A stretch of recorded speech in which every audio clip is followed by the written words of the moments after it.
week. This week's code of conduct is to maintain cleanliness and condition of our vehicles. Anything to add, Ben? Yeah, this is a cool one because as of now, we're being employee owners. We can treat it like it's our own because it essentially is. Right. So treat it like it was our own.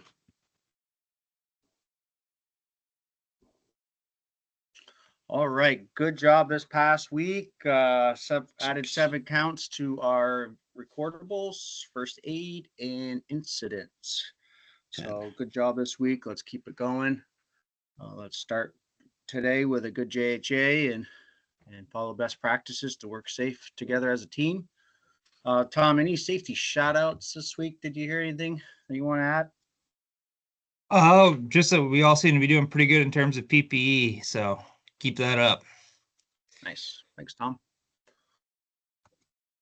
So this week I wanted to kind of highlight scaffolding a little bit. We had some questions coming over the last couple of weeks. So I thought it'd be it's been a little bit since we really broke it down in the different types of scaffolding. We've done like mobile elevated work platforms, which is in the scaffolding standard, but I wanted to really focus this week kind of more on the supported scaffolding systems, kind of what we use most frequently. But I just wanted to highlight the 3 different types of scaffolding first before we kind of dive into best practices. So we got supported, which is the ones that tube and bracket, you build from the bottom up. We also have the bracket style scaffolding that we put on our forms, which are sometimes gang forms or our basic, 8-foot, 4-foot forms for concrete work. And then we also have the suspending scaffolding system. It's mostly what you use on our railroad bridges projects, but those are also a type of scaffolding system. And then the mobile that we have here. As you can see, 3 different projects, 3 different systems that we use. So the biggest thing is the scaffolding standard is one of the most frequent standards out there in construction. As you can see, aerial lifts is the biggest one that we have issues with throughout the United States, and that's just being tied off in the basket. You still see it time to time. I don't know how many times when I drive to residential construction projects or just looking at residential projects as I drive by, how many those carpentry builders aren't being tied off in baskets. So let's not do that for us. I think we all know that by now. Another question that we get is, what is the fall protection requirements for scaffolding? So that's 10 feet. So it's the second most cited standard in scaffolding is not having a guardrail system over 10 feet. That's when we really need to make sure that we got some type of fall protection. Typically in scaffolding erection and building, you're throwing up guardrails, and that's a good way of actually preventing a fall from happening. You're actually engineering out the fall with that guardrail. And then you can see just some other basic small little standards, such as like safe access 2 feet. That means to get onto the scaffolding, you shouldn't have to climb more than 2 feet. That's that standard.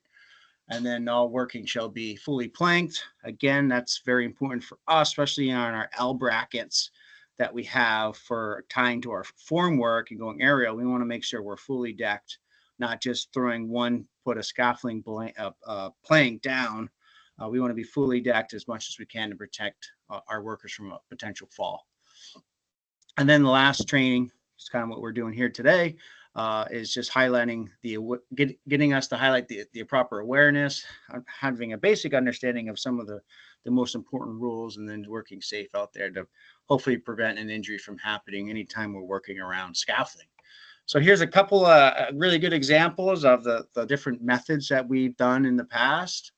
You can see it's kind of our Valco control house building. This is working from right to left. We got our form brackets, fully decked, guardrail system. The middle one's Rygate, where we're supporting the arch, but also we have to go in there and build out that the bird cage house there.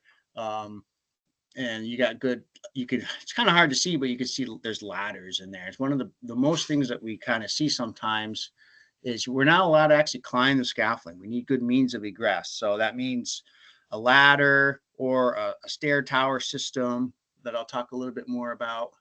And then the one all the way to the left, that's CCTA that we did back in like 2025. And a lot of it was more for means of egress to get into the excavation to do some of our work. But again, fully decked scaffolding system with a nice stair system. And then we got a guardrails up, over 5 feet or over 10 feet. I'm sorry. So again, best practices kind of in the pre-bid for all the bidders out here on the meeting, proper selection for the system. There's the 3 different types, making sure we're really planning it out ahead of time. If you design it well in the pre-bid phase, it works itself out. When we got to scurry around to probably put a system together when we're actually building the project, it's a lot difficult and there's a lot of lead time on some of these systems. So it's really important to think about it on the pre-bid. Once we determine that we're going to do a supported system, the setup is the most important part. So we want to make sure we're on a firm base, it's level. We want to make sure we're using base plates. Our base plate is on a seal, which is kind of really just wood timber, like a 2x4 or something sturdy and strong. When we're constructing, again, building from the ground up, plumb and square, constantly checking as you go. If anything off, small little adjustments is a lot easier versus putting a big tower up and it's a big power, leaning power Pisa, so you want to really make sure we're square and true all the way up. And then we're rigid tied in at that 4-to-1 ratio. That's the height versus the base. You want to be kind of tied in. So really kind of rule of thumb for all of the scaffolding that we have internally is for every 4 pieces you go up, we want to be anchored in. So if it's a bridge, if it's a building, whatever we're kind of doing, we're rigid and we're tied in.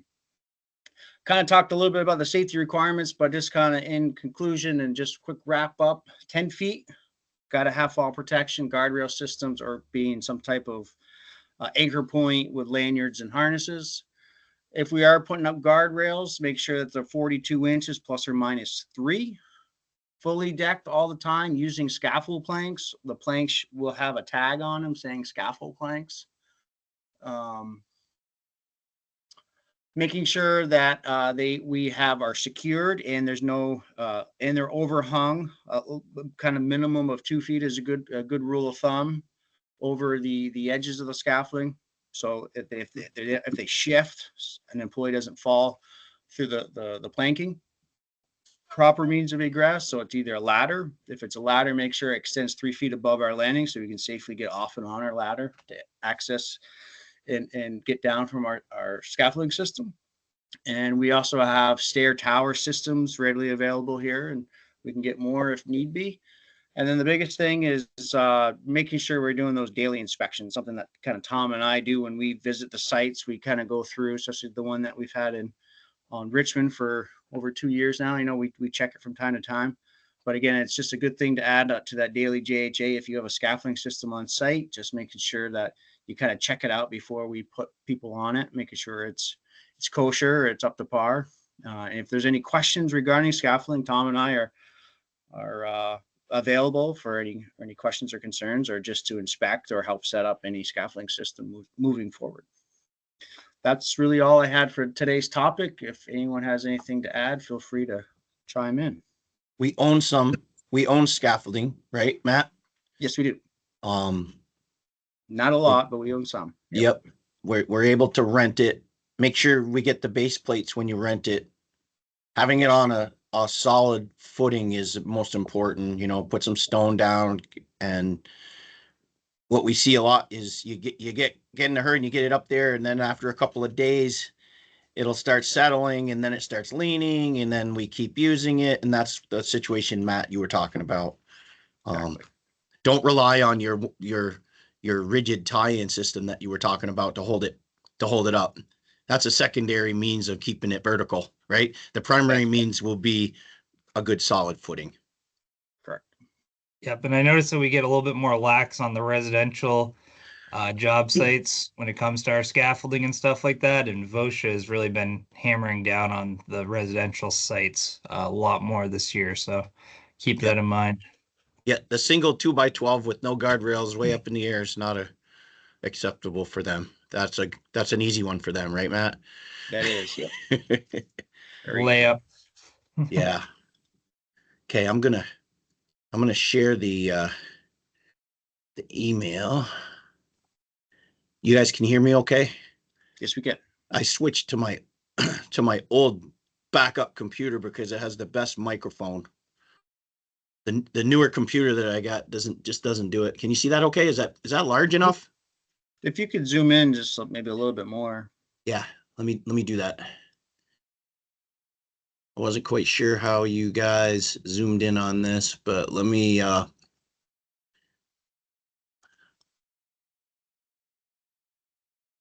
that? Is that better?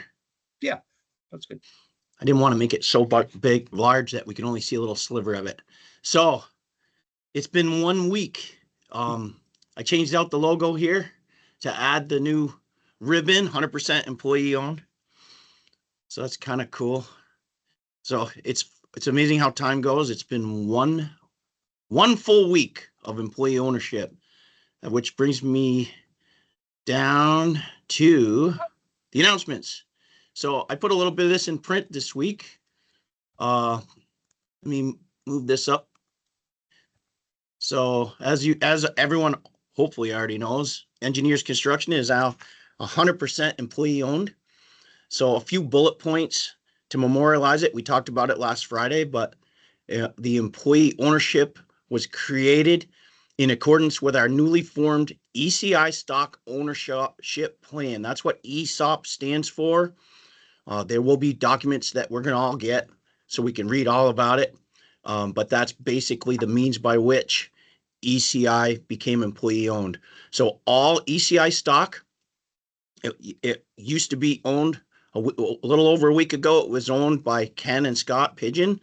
And on the 31st or the strike of midnight, it became completely owned by an ESOP trust, which is the ECI ESOP trust. So the only thing that changed with the company is the actual ownership, and all the stock, the shareholders went from Ken and Scott to the ESOP trust. All employees at ECI right now are all automatically beneficiaries of the trust. So it's like a trust fund now, and we're the trust fund kids. The ESOP is similar to, and in addition to the 401k, so the 401k, I've had a few questions this week. The 401k is going to remain. We're still doing the 401k. This is just an added benefit to be owners on top of that. We're still planning to do the 3% safe harbor. We're still planning to do a contribution for 2024 to the profit sharing. So this is just another added benefit. This is going to add to everyone's personal wealth, which is a really cool thing. We now have our performance, all of us together as a team, our performance is directly proportional to our wealth. So it's a huge thing. If you can do things safely and do them right the first time and be efficient, that's going to directly affect the future, your future wealth, everyone's future wealth. Okay, so now I got the hat. Ken gave me that. So I'm your CEO and president, and proud to be so.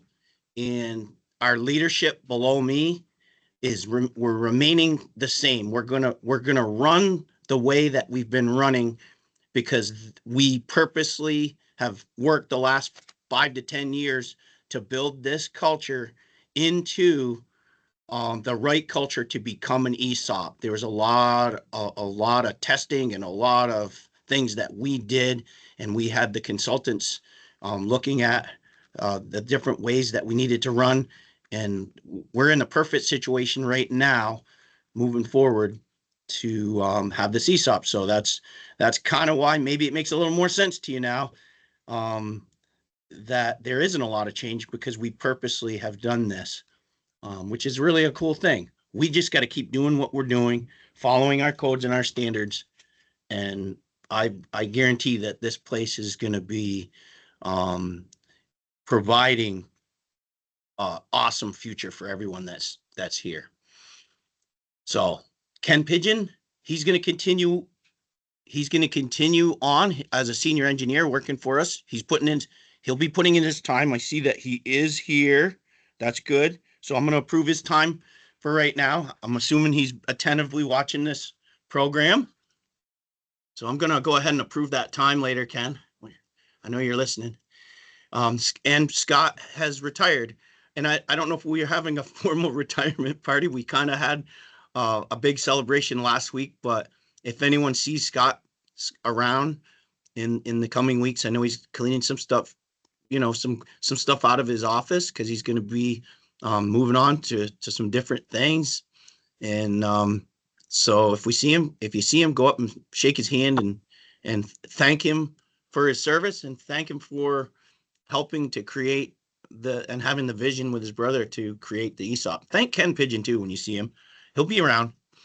I see his Jeep heading in and out of here with different things, but also he's still working in a good way to support our engineering moving forward. So I want to say congratulations to all of you. We now operate for the benefit of our employees, which is all of you. We're going to have more information coming, and I gave you a few more bullet points today, so it would be memorialized in this email, so you can go back and look at some of these. But in the coming weeks, we're going to have a little bit more information fed to you in a manageable way. So there's the photo of all of us, which is kind of cool. All right. I'll be running these meetings moving forward unless I get my part-time helper to step in. I guess I could just direct Ken to run the meeting next time if I need, right? Veterans Day. Okay, Monday the 11th. We are open, but we want to thank all our veterans and shake their hand, thank them for their service. It is a federal, state, and local holiday, so your banks aren't going to be open. Post office is not going to be open. Health, dental, insurance. We get some good news for that. There is a link here to the 2025 benefit rates. This week's check stub, you're going to have a hard copy of it. It's going to give you some really good news. Let me just talk about that quick. The highlights.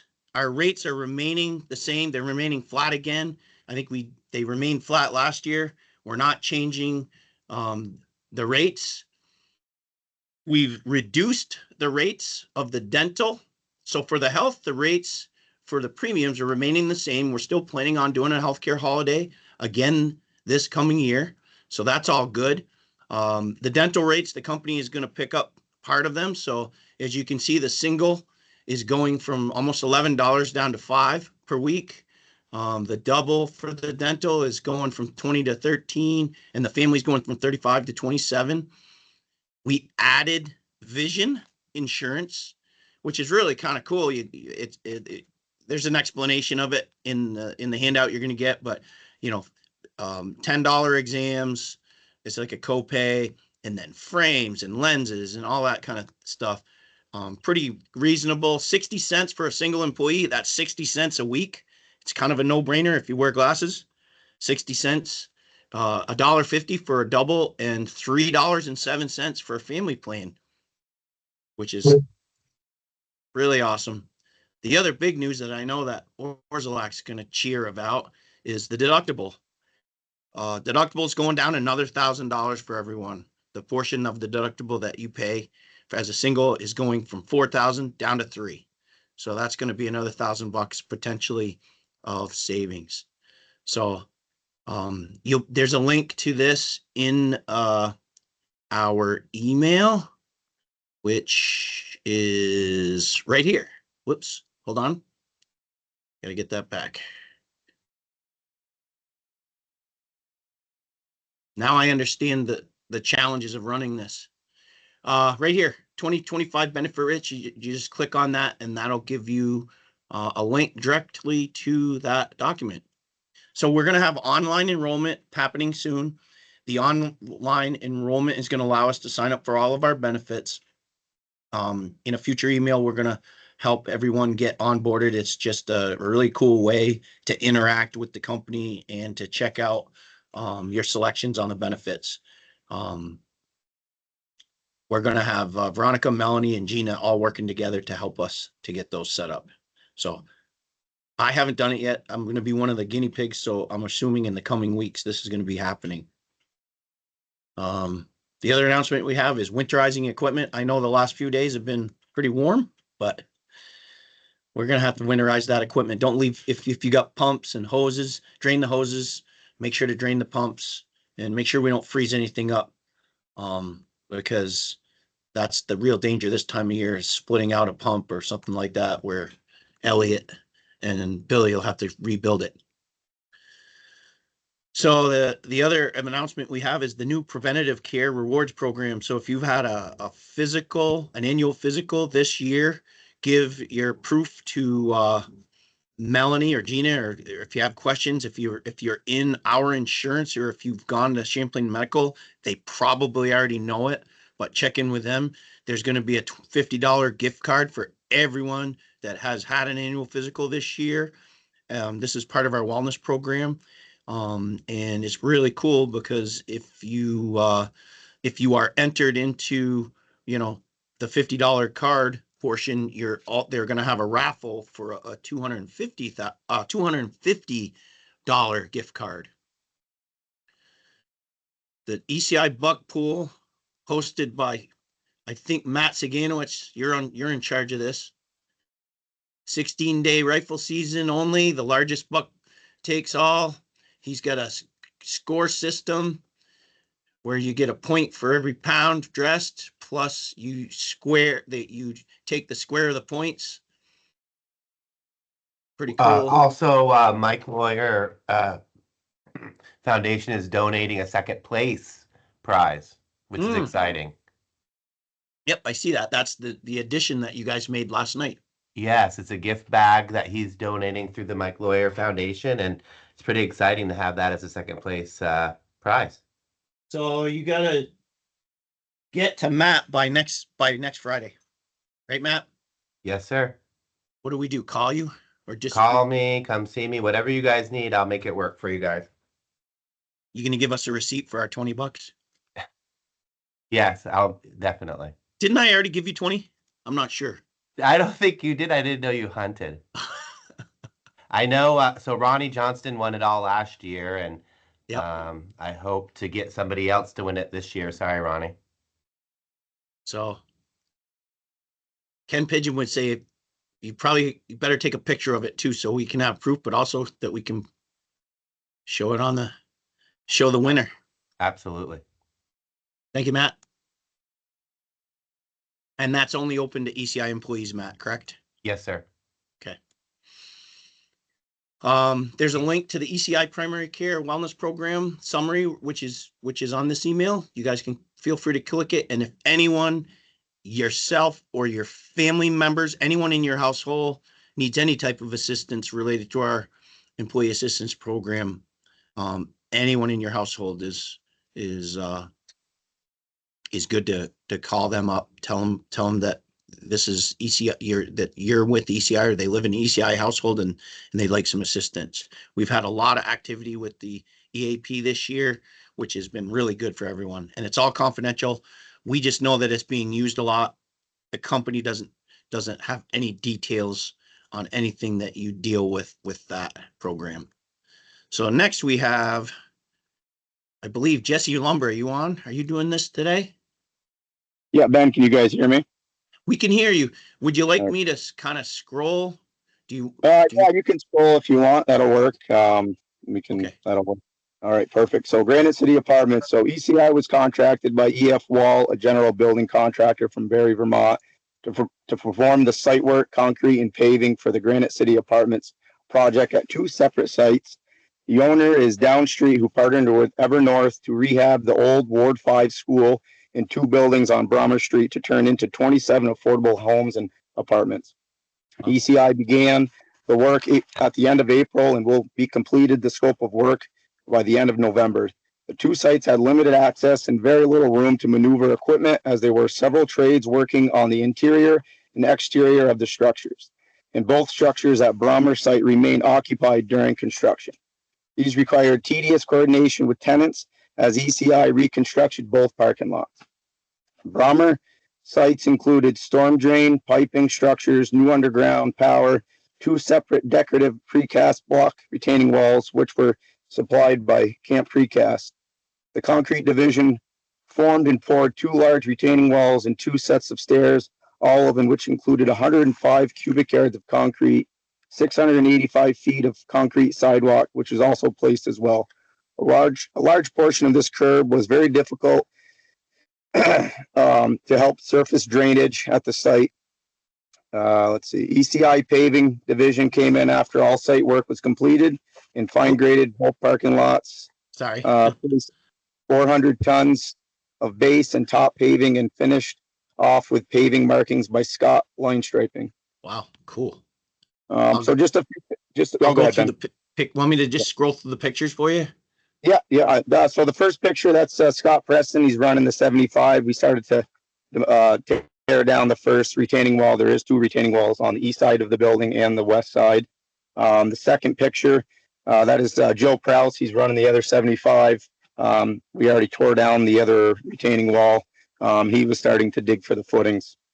Kind of fast forward a few weeks. As you can see, this is the back side of that second retaining wall. Where we had a set of stairs poured up to that wall. Then there's Greer, Pelquin, and Joe Prouse doing some under drain while Scott was throwing some stone in there. That's a tall wall.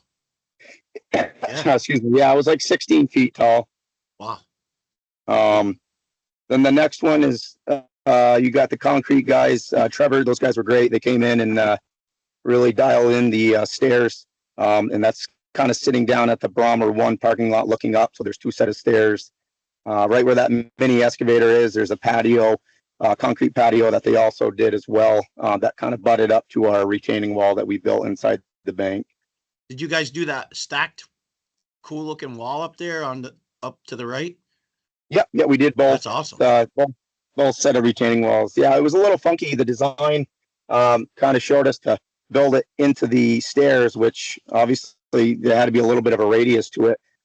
So we kind of had to get creative on that and kind of have a little bit of a radius on the wall, but it all came out great. So that was good. Wow. And then the other picture, this is Dave and the concrete crew. Those guys did a really good job. I know it was tough coming up in Barrie quite a bit, or excuse me, down in Barrie. But those guys did a great job. They were pouring a 5-foot wide sidewalk that came off of Brommer 1 front step. They're decking into the parking lot. So they did a great job there. Nice. Then this is another picture down at Brommer 1 looking up. The boys are kind of topsoiling. As you can kind of see, there's 2 sets of walls there. The one up top came off the set of concrete stairs. And then we kind of formed it into the dumpster pad block wall, but those guys did a great job. Nice. And then the next 2 pictures, that's kind of the finished product before we started getting grass. You can kind of see both set of walls. Everything came out great. My crew really did a great job. Attention to detail was great. Those guys really put in a really good work ethic on this. I know some days where we worked a little longer than I think everybody wanted to, but we did a great job and it came out awesome. And then this is another picture of both set of stairs. Up top, that's Jacob and the paving crew. Those guys did a great job paving. Jim, Sharon, and Brad, those guys did a hell of a job also on coming up and grading and getting everything kind of fine-tuned after we kind of fine-tuned it a little bit ourselves, but they came up and made sure everything was good for Jacob. So those guys did a really good job. That's cool. It looks like they're paving right on top, right there. Cool. Yeah. And then the next picture kind of shows that funky curb. This was kind of a weird design I've never really seen. So this is coming off the parking lot at Brommer 1. So basically, in the beginning, the water was going away from the building. Then they kind of we put in some infrastructures and some 12-inch storm pipe. And then we had to run this curb. Every 4 feet, we had to knock out a 1-foot space. So basically, the water could go through there.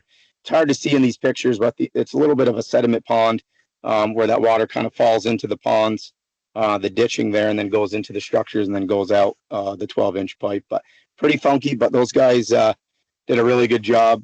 Todd, I got to give a shout out to him, and also Marty. Those guys put their heads together to kind of figure out how we're going to notch those out and kind of make it somewhat uniform. But they did a really good job, and I appreciate everything that they did for sure.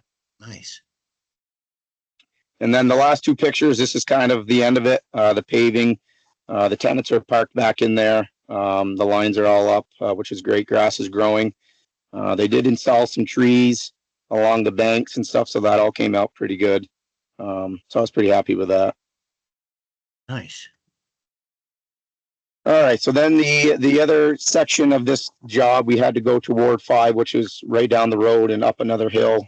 So Ward 5 building is on the opposite side of the town from the the Brommer site, and it's a historic building which was been vacant for many years. The site was very small, and although the building was vacant, there was other trades that took up a lot of real estate, vehicles, Connex boxes, and lifts, and on the exterior. This created a challenge in which ECI code had to rely on tremendously, which was great. They seemed to work well with us. We kind of had to push them out of our way a couple times, but it all worked out great. Good job. ECI civil crew installed a 2-inch copper water service and a new sewer service from the main street into the building. A completed reconstruction of the parking lot and driveway is being completed, as well as excavation and backfill of new precast concrete piers to support a new handicap ramp. ECI also excavated and backfilled for new site lighting and installed 4 new light pole bases. The concrete division will be moving in shortly to form and pour the 2 set of stairs and the bike pack pad. So just a couple pictures on this one. I didn't really send too many of them, but this one right here was kind of interesting. So this building is extremely old.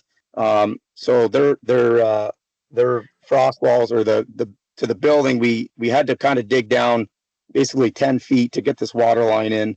And it was extremely difficult. It was all clay. So we didn't really have any better way than kind of using an air compressor and blowing a hole from the outside to the inside, and then kind of stuffing this 2-inch copper, which we all know 2-inch copper is kind of hard to bend. So that was pretty challenging to get done, but we ended up doing it and worked out great. Looks like chunks of granite down there too. Old Oh, debris. But and they all kind of bowed out at different elevations, and so that kind of made it a little challenging. Oh yeah, you made it inside. Yeah, we're all set, and I think we had 120 psi for water pressure, which was more than they wanted, so that was good. That meant there was no leaks, which was good. Nice. So then this is kind of fast forwarding. This is the other day. Those porch, the ECI, or excuse me, the EF wall needed to install a handicap walkway, kind of a decking thing. So originally we were supposed to dig down and put in some sonotubes. That takes a lot of time, and we're just getting to the point at the end of the job that we kind of got to get in and get out. So I decided to kind of just get porch piers, which is the same dimensions as if we did our own sonotube. So I got approved from those guys to do that. So in that picture, again, it's hard to justify, but it's in a tight area. We're up against the building, and just on the other side of that ladder is a stockade fence, so we couldn't really back a truck in and do that. So basically what Derek had to do is he did all the digging in the 75, and then Scott Preston was in the 135 behind him, basically we're kind of moving the material twice, but that was our only option. Wow. And Scott was kind of hauling the loading trucks to get out of there.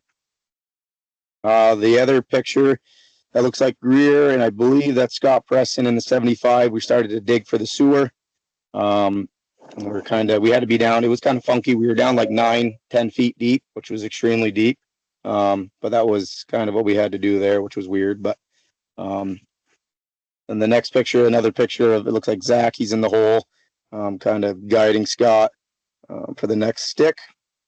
None of the sewer had any elevations on the print, or nor did they know, which was kind of weird. So we kind of had to think outside the box a little bit. We ended up shooting the inside invert of a pipe that came out of the building, and then went over to the structure out in the road and shot the the invert going into the structure, and kind of just did our math there and did our stick to make sure it worked. And it ended up coming out great. We were spot on, which was good. Nice. And then the next picture, this is 1-inch conduit for the electricians. Normally they lay it in themselves, but I was sick of waiting for them to show up. So we kind of just did it ourselves. I sent a ton of pictures to the owner, and he was fine with it. So we ended up doing that and backfilling it because I was kind of sick of waiting for him. Yeah. And then the next one is Scott's in the 135.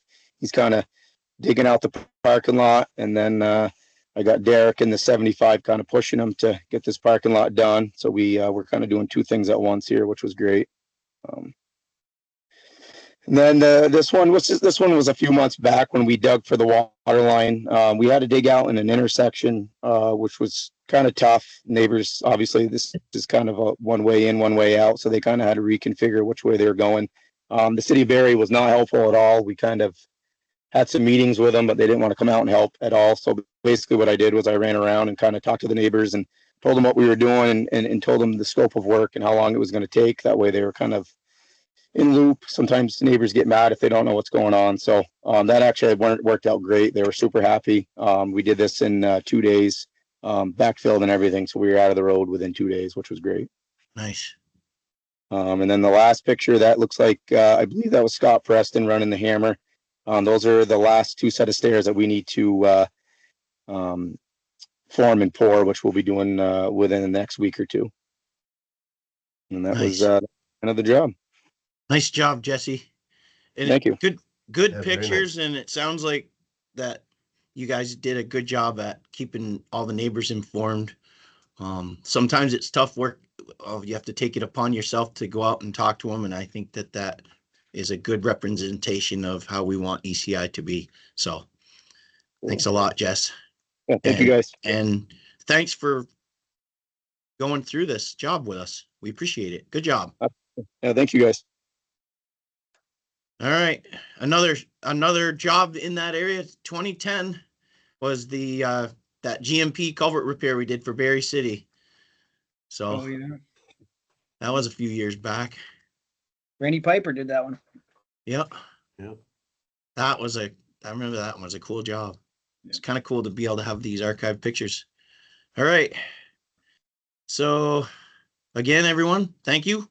I'll turn it back over to Matt and Tom to conclude the meeting. All right. Thanks, everybody. Thanks for tuning in. If you're watching a group setting, please send it over to Tom or myself or both, like we have been doing it, so we can capture attendance. The recording will be up shortly, but let's have a safe day. Let's have a great day. Stay safe. Stay safe. Thank you.